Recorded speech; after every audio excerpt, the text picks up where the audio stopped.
لله وكفى وسلام على عباده الذين اصطفى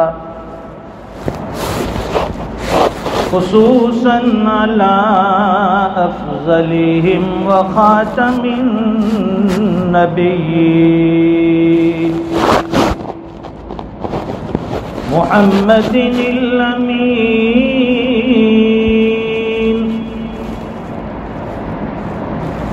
وعلى آله وصحبه أجمعين أما بعد فأعوذ بالله من الشيطان الرجيم بسم الله الرحمن الرحيم لقد كان لكم في رسول الله أسوة حسنة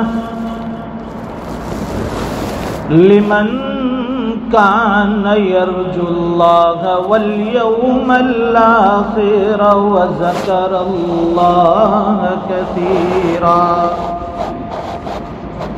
صدق الله العظيم وصدق رسوله النبي الأمي الحبيب الكريم ونحن على ذلك لمن الشاهدين والشاكرين والحمد لله رب العالمين اللهم صل على سيدنا ومولانا محمد وعلى آل سيدنا محمد وبارك وسلم. بزرگوں اور دینی بھائیوں،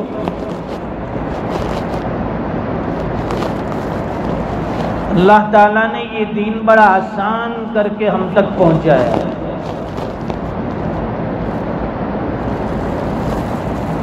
اور حضور پاک صلی اللہ علیہ وسلم کے ذریعے دین پر چلنے کے طریقے، راستے،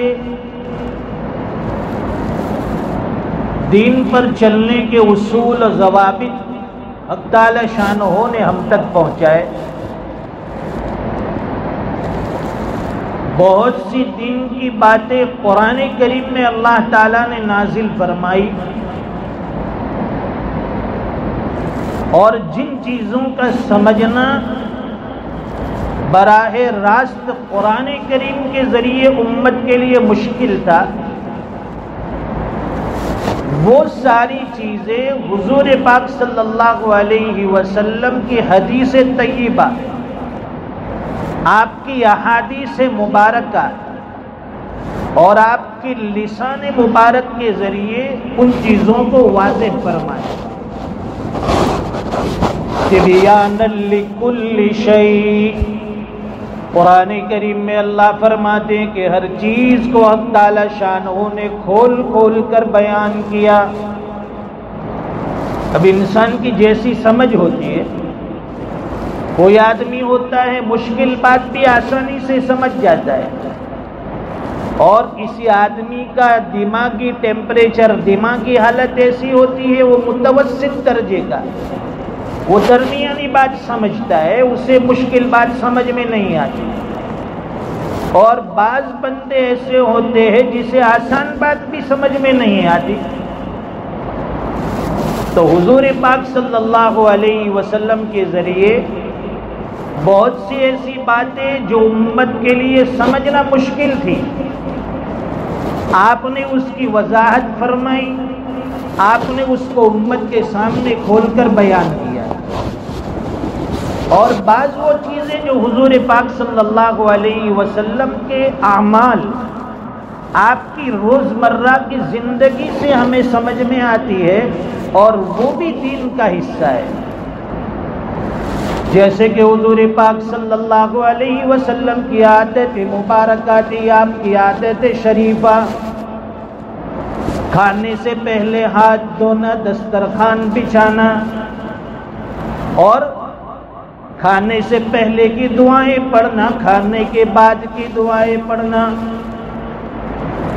یہ سب آپ کے معمولات روزمرہ کے، یہ بھی دین کا حصہ ہے.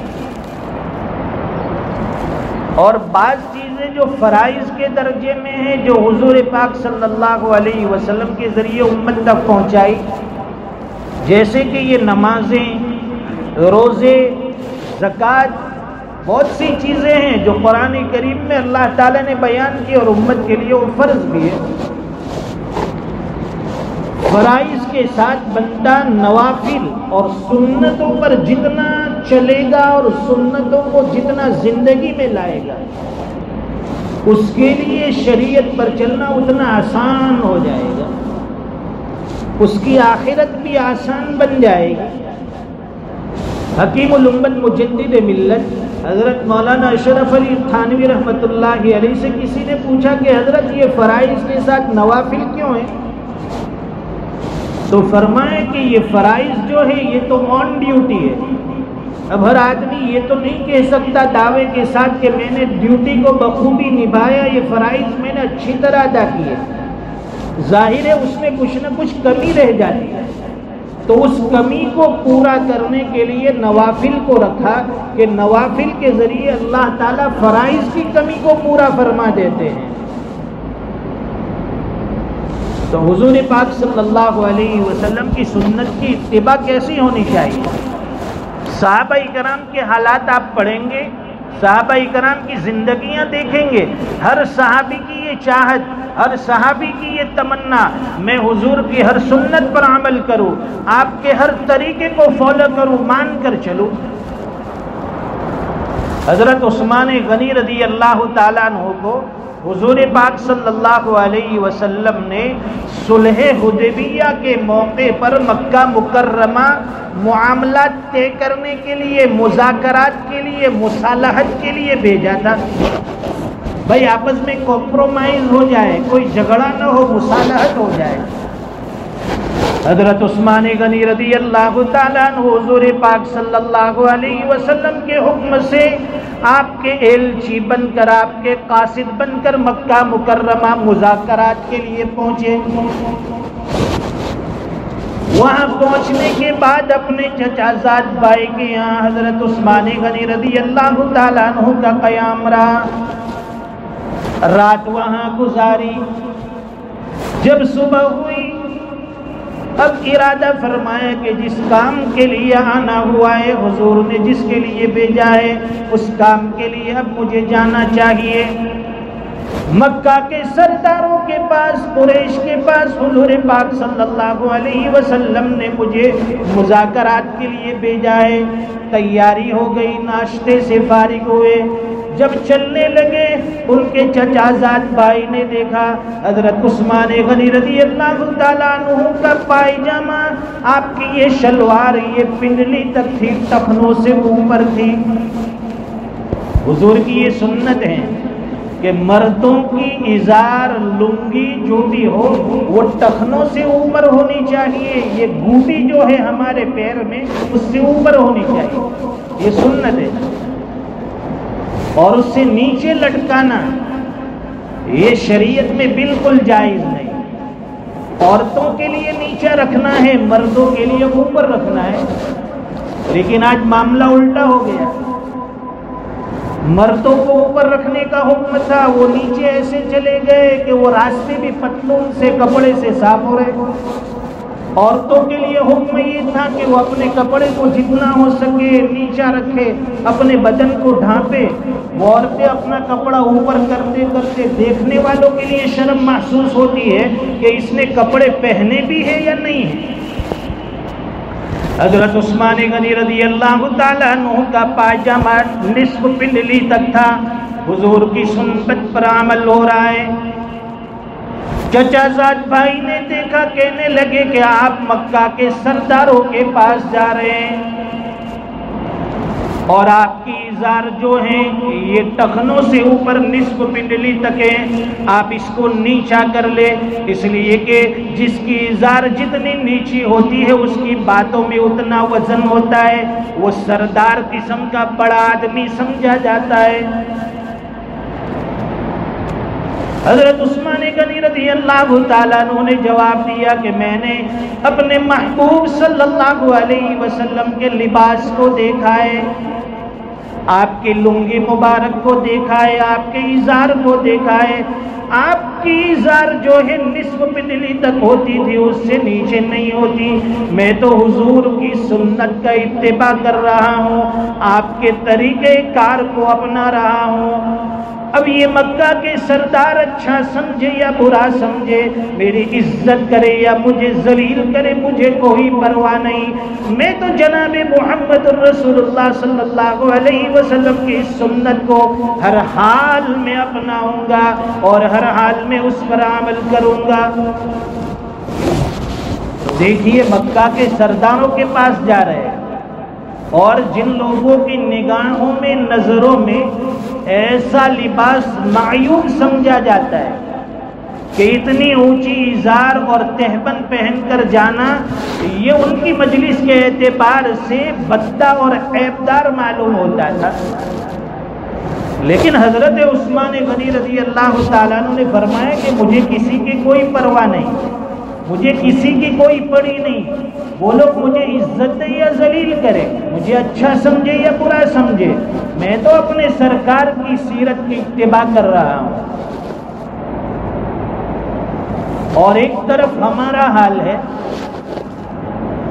کہ ہم اپنے لباس میں، اپنے اخلاق میں، اپنے معاملات میں، اپنے اعمال میں یہ کوشش کرتے ہیں کہ غیر ہم سے راضی ہو جائے۔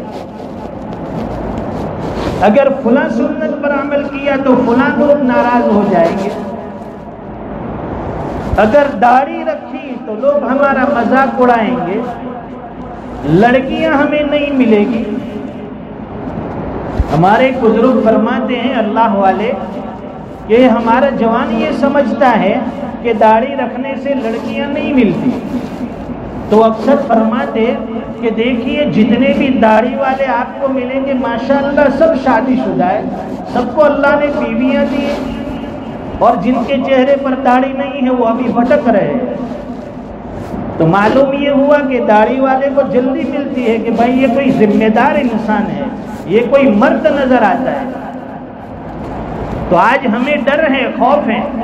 حضرات صحابہ کرام رضی اللہ تعالیٰ عنہ مجمعین نے ہر حالت میں سنت کا اتباع کیا، سرکار کی سیرت کو اپنایا، اور ہم پر یہ خوف مسلط ہے کہ فلاں سنت پر عمل کریں گے، فلاں ملک والے ناراض ہوں گے، فلاں ملک والے مذاق اڑائیں گے، جس کی وجہ سے ہم سنت پر عمل نہیں کر رہے ہیں۔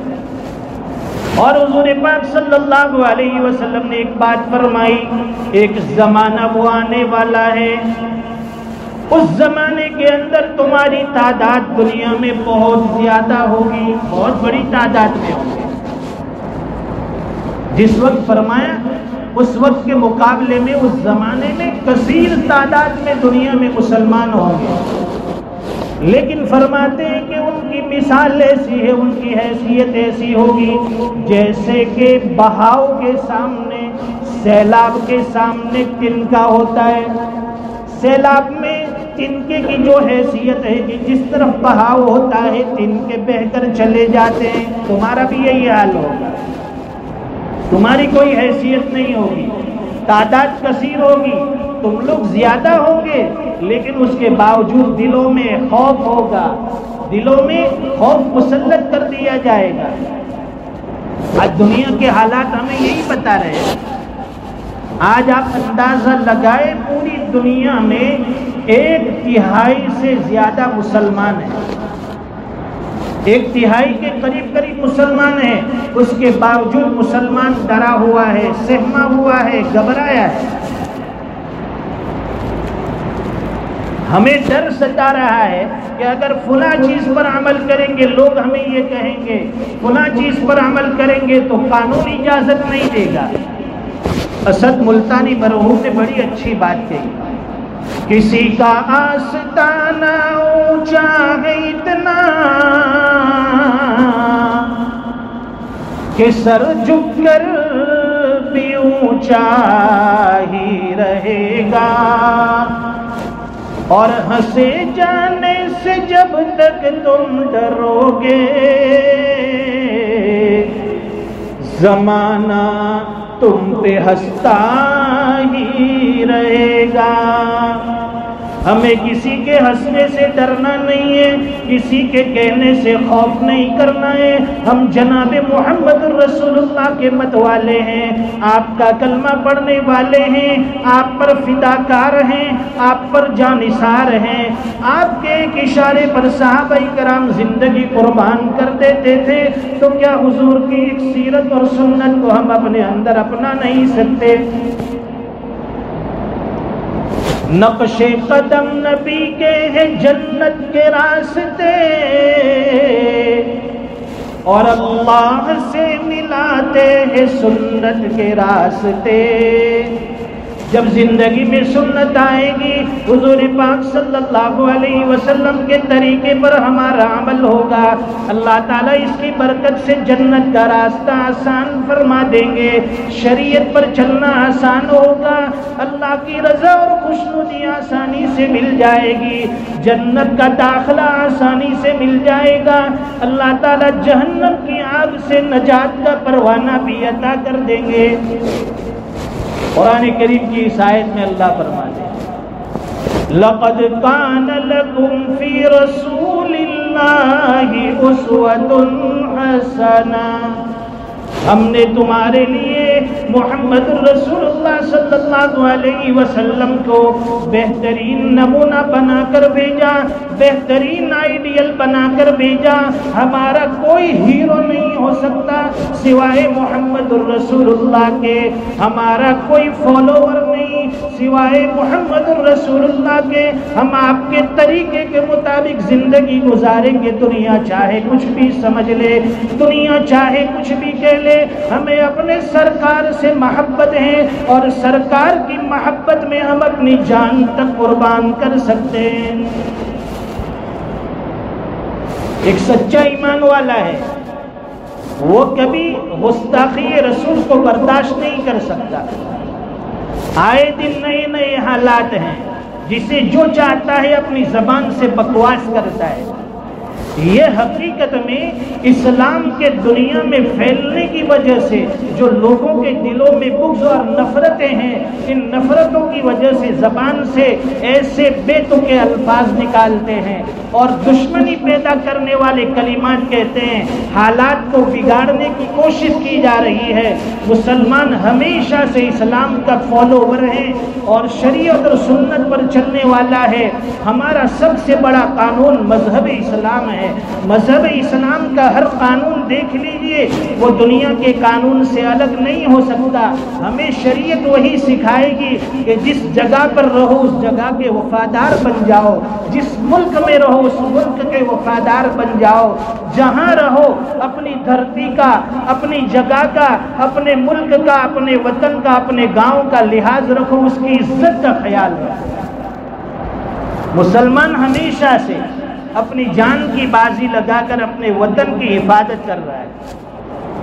یہ لوگوں کے ذہن میں یہ بات بیٹھی ہوئی ہے کہ مسلمان اسلام اور مسلمان جو ہے وطن کا وفادار نہیں۔ ارے وطن کی وفاداری میں کیا ثبوت پیش کیا جائے؟ ہم روزانہ 5 وقت کی نمازوں میں اپنے ملک کی حفاظت کے لیے دعائیں کرتے ہیں۔ بتائیے دنیا میں کون سی قوم ہے جو روزانہ اپنے ملک کے لیے، اس کی حفاظت کے لیے دعائیں مانگتی ہو؟ روزانہ 5 وقت کی نمازوں میں دعائیں ہوتی ہیں، اہدنا الصراط المستقیم، اے اللہ ہمیں سیدھے راستے پر چلا۔ الٹے راستے سے، غلط راستے سے ہماری حفاظت فرمائے۔ اللہ تعالیٰ امت مسلمہ کی حفاظت فرمائے، ہمارے اس ملک کی حفاظت فرمائے۔ جو ناسازگار حالات اور ماحول نظر آتے ہیں اللہ تعالیٰ اس کو دور فرمائے، ہر ایک کو صحیح سمجھ دے، ہدایت کے فیصلے فرمائے، ہمیں اپنے ملک کا وفادار بنائے۔ وآخر دعوانا الحمدللہ رب العالمین۔